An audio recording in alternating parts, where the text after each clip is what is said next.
মাদারীপুরের শিবচরে ভ্যান চালক মিজান গাজীর হত্যায় গ্রেফতারকৃত আসামিদের ফাঁসির দাবিতে মানববন্ধন ও বিক্ষোভ মিছিল অনুষ্ঠিত হয়েছে।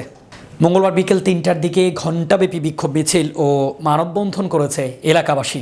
মানববন্ধনে এলাকাবাসী অংশ নিয়ে খুনি হান্নানের ফাঁসির দাবিতে বিক্ষোভ মিছিল ও বিভিন্ন স্লোগান দিয়ে তার সুষ্ঠু বিচার ও ফাঁসির দাবিতে ফেঁপে ওঠে।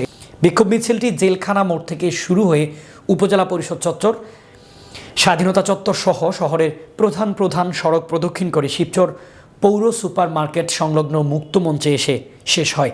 গত ৭ ফেব্রুয়ারি মাদারীপুরের শিবচরে নিখোঁজের ১০ ঘন্টা পর মিজান গাজী নামে এক ভ্যান চালকের গলা কাটা মরদেহ উদ্ধার করেছে পুলিশ। শুক্রবার সকালে উপজেলার কাদিরপুর ইউনিয়নের মানিকপুর মোড় সংলগ্ন একটি ইটের ভাটার পাশের ভুট্টা ক্ষেত থেকে মরদেহটি উদ্ধার করা হয়। এই ঘটনায় জিজ্ঞাসাবাদের জন্য ২ জনকে আটক করা হয়েছে।